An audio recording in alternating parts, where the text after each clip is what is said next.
In the late 70s, when the White Lady, or Virgin Mary, cocaine emerged, young people became monsters as they move away from sunshine pills and marijuana and crave the white stuff. As the levels of frustration increased among the young urban poor, the youth became more dependent on drugs, as for them it eased their pain and made them more fearless and forceful in their activities. Subsequent to this time, the one-pop guns made from bicycle bars and street signs disappeared, and manufactured weapons appeared. It was within this same era that community programs were referred to as communist, and many of the inner city youth withdrew from a large number of community training programs that provided opportunities for leadership development and economic growth through small business development. A number of community initiatives were undertaken by the then government in an attempt to alleviate some of the suffering and hardships experienced by the urban poor. Many food programs were instituted, but were not well received by partisan community dwellers. The communist propaganda of the period created even further division among the urban and rural poor, to the extent that even the chronic poor refused assistance if that assistance was not directly handed down from the party they supported. This propaganda had such a tremendous and deep-rooted effect that the psyche of the communities was the vegetable patties provided under the school feeding program were said to contain communist powder, which if the children ate it, would control their minds, and the boys would be sent on ships to Cuba to be grown. Some parents believed this, and consequently, this type of propaganda helped destroy the concept of community, and at the time continued to put community workers' lives at risk. Those persons who were willing to lend a hand and to traverse the communities to assist the poor were viewed as communist supporters. Many workers were threatened and even beaten and chased from sections of communities. At the national level, political violence and criminality escalated dramatically. Table 1 provides an overview of the nature and level of crime and violence that took place in Jamaica between 1976 and 1981. The level of political violence escalated dramatically in the 1976 election campaign, in which 162 persons were killed. This political disorder and rising crime caused the government to declare a state of emergency, which remained in effect until June 1977.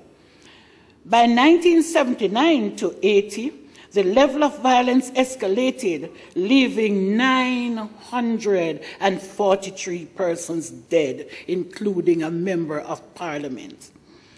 This continued political polarization in the society, as well as the ineffective responses to the needs of the inner city communities, has contributed to the community members and communities establishing their own system of justice through kangaroo courts, or foul court justice as they were called, where punishment for crime is related to the severity of the crime.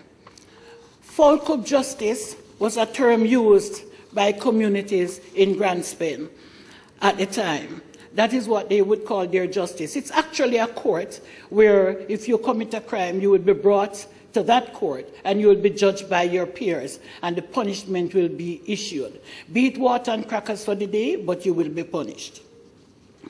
This system led to an increase in retaliatory violent behavior, thus silencing communities and creating mistrust among residents who became unsure of who to trust because they feared being labeled informers. First rule in silencing the community and Jamaica. This dynamic system of relative community justice also hampered production within the local business sector. Those who sought to carry out sanctions took over communities and were feared. They began to establish their own economic base through extortion and crime rings, for example, robbery and stealing. As this system spread, established governance structures fell apart and new leadership emerged when there were income-generating activities to be implemented. Importantly, these new and deviant economic opportunities were primarily beneficial to the dominant males within the community. Consequently, the community suffered from a sense of alienation, hopelessness, aimlessness, frustration, and aggressive behavior among its members. With the eruption of violence in the 1970s, the communities became closed. The use of infrastructure has therefore changed, and the roads have become common spaces in which all community activities take place. Basketball, football, cricket. If you pass through any inner city community, you will see that. In instances where social spaces exist, they are not used because it leaves the youth open to attack by rival factions, resulting in these spaces being abandoned and ultimately neglected because of fear. Now, it does not matter. When a young man is afraid, when you put him in a building and it is closed off, he cannot see what is happening outside. And therefore, it is very difficult to go into a classroom, to go into anywhere at all, to have a meeting. He's not sure what his role is. He's not sure what your goals are. He's not sure. He has learned that he can die. The housing stock within these communities is comprised of dilapidated buildings, informal settlements, and overcrowded yards. This results in high levels of interpersonal conflict, which sometimes escalate to include entire families and the wider community, and sometimes lead to the continuous upsurge of violence. You can't, I am in my yard, you can't play a sound system, I don't want the music today. So there's always that back and forwarding. As a result, persons form little attachment to their living spaces, even today, have no vision or goal for the community in which they live, and therefore aspire to migrate to greener pastures, be those pastures uptown, other parishes, or overseas. Additionally, high levels of frustration, little or no opportunity, and increasing desperation continue to foster this desire in many individuals to migrate to foreign at any cost or relocate uptown. The move uptown became a reality through the capturing of vacant lots in residential areas as community residents perceive those areas to be more conducive to improvements in their lifestyles. Additionally, some women with foreign-minded aspirations began generating income by becoming drug mules. And we know of the stories. Today we have Hibiscus trying to solve some of those problems.